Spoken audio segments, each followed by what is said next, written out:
दैनिक class में आपका स्वागत है। आज हम देखेंगे नेपाल की राष्ट्रपति विद्या देवी भंडारी के द्वारा नेपाल की पार्लियामेंट यानी संसद को स्थगित कर दिया गया है, यानी भंग कर दिया गया है और आने वाले समय में चुनाव किए जाएंगे, उसको समझेंगे और ये पूरी न्यूज़ है क्या, इसे देखते हैं। मेरा नाम है प्रांशु सक्सेना। दैनिक क्लासेस पर आप और भी लेक्चर्स देख सकते हैं।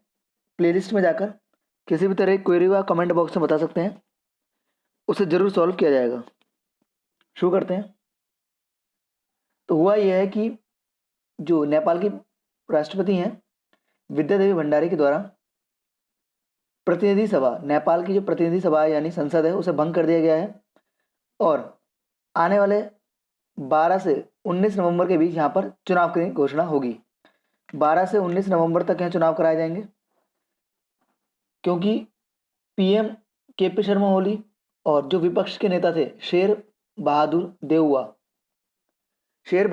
देउबा और जो केपी शर्मा ओली थे, ये दोनों ही सरकार बनाने में बहुमत साबित नहीं कर पाए और इस कारण राष्ट्रपति विद्या देवी भंडारी को संसद को स्थगित करना पड़ा, यानी प्रतिनिधि सभा को स्थगित करना पड़ा और आने वाले 12 से 19 नवंबर को चुनाव कराए जाएंगे। 2 चरणों में चुनाव होंगे। पहले चरण में 12 तारीख को, दूसरे चरण में 19 तारीख को। बात करते हैं तो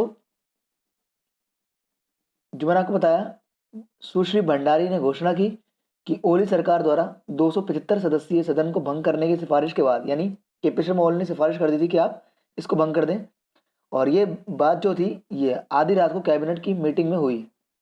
20 दिसंबर को हमें पता है पहले 2020 में राष्ट्रपति विद्या देवी भंडारी ने संसद को भंग कर दिया था, जिसके बाद सुप्रीम कोर्ट ने फरवरी में 2021 में कोर्ट ने दोबारा से इसे बहाल करने की घोषणा कर दी थी और फिर दोबारा से कार्य करने लग गए थे। इसलिए राष्ट्रपति कार्यालय द्वारा एक प्रेस में बताया गया है, प्रेस विज्ञप्ति में बताया गया है कि संसद को भंग किया गया है और नेपाल के कॉन्स्टिट्यूशन या संविधान के तहत आर्टिकल 76(7) के अनुसार आने वाले समय में चुनाव होंगे। बात करते हैं नेपाल के संविधान के अनुच्छेद 76 या आर्टिकल 76 या 76 की। इसमें कहा गया है कि देश का राष्ट्रपति संसदीय दल के नेता की नियुक्ति करता है और प्रधानमंत्री के रूप में सदन का बहुमत हासिल जो कर देगा वही प्रधानमंत्री नियुक्त किया जाएगा। मंत्रिपरिषद की नियुक्ति भी राष्ट्रपति द्वारा प्रधानमंत्री की सलाह पर की जाती है। जब किसी भी पार्टी के प्रतिनिधि सभा में बहुमत प्राप्त नहीं होता तो राष्ट्रपति प्रतिनिधि सभा यानी संसद में किसी भी सदस्य को प्रधानमंत्री के रूप में नियुक्त कर सकता है। प्रतिनिधि सभा में 2 या 2 से अधिक दल समर्थन में होंगे तो बहुमत साबित करने में वो पक्ष में हो सकते हैं। इस तरह से ये बात की गई है आर्टिकल 76 या अनुच्छेद 76 में। और नियुक्त प्रधानमंत्री को अपना विश्वास मत साबित करने के लिए 30 दिन का समय मिलता है और केपी शर्मा ओली को भी मिला था, लेकिन वो साबित नहीं कर पाए, इस कारण सदन को स्थगित करना पड़ा और राष्ट्रपति संसद को भंग कर देगा और उसी तहत नए चुनाव कराए जाते हैं अगर वो 30 दिन के अंदर बहुमत साबित नहीं कर पाते। बात करूं नेपाल की, तो नेपाल में 2 पार्टी हैं। केपी शर्मा ओली जो है वो किस पार्टी से हैं? वो कम्युनिस्ट पार्टी ऑफ नेपाल से हैं। कम्युनिस्ट केपी शर्मा ओली जो है, मैं आपको बता देता हूं, केपी शर्मा ओली जो है ये कम्युनिस्ट पार्टी ऑफ नेपाल से हैं। और एक और पार्टी है यहाँ पर, Nepal communist party NCP. 2 party हैं, एक है कम्युनिस्ट पार्टी ऑफ नेपाल, एक है नेपाल कम्युनिस्ट पार्टी।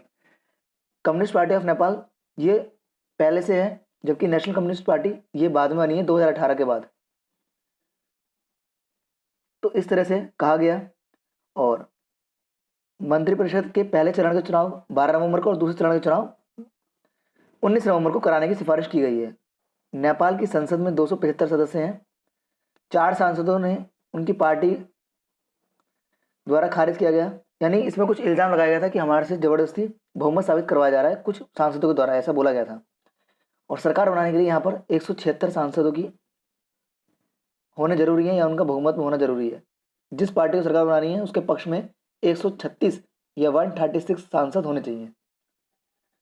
अब देखते हैं आने वाले समय में चुनाव कराए जाएंगे और दोनों नेताओं का दावा किया जा रहा था कि उनके पास अपने अपने बहुमत है। केपी शर्मा ओली और शेर बहादुर देववा दोनों ने कुछ सांसदों के समर्थन का दावा किया था और बोला था कि इसकी रिपोर्ट हम मीडिया में दे देंगे, नेपाली मीडिया में। और दूसरी बार राष्ट्रपति भंडारी राजनीतिक संकट के बाद ओली की सिफारिश पर संसद को भंग कर चुकी हैं। नेपाल के राजनीतिक संकट ने शुक्रवार को और दिक्कत तब हो गई जब ओली दोबारा से ये बोले कि विपक्षी दल से ज्यादा मेरे पास समर्थन है। इन्होंने बोला था 157 या 156 के आसपास मेरे पास सांसद हैं जिससे मैं सरकार बना सकता हूं, जो पूरी तरह से खारिज था बात। तो ये था जो हमने कवर करा। नेपाल में संसद को भंग किया गया, उसकी प्रतिनिधि सभा को भंग किया गया, कौन कौन सी पार्टीज यहाँ काम करती हैं और कौन विपक्ष का नेता था, राष्ट्रपति क्या क्या किया, ये सारे हमने इसमें डिस्कस करे। और कब आखिरी बार क्या किया गया था और फिर किस किस चरण में भंग किया गया संसद को। तो और आर्टिकल 76 नेपाल में क्या कार्य करता है ये भी मैंने बता दिया। किसी भी तरह क्यूरी का कमेंट बॉक्स में बता सकते हैं। Thank you so much, good bye.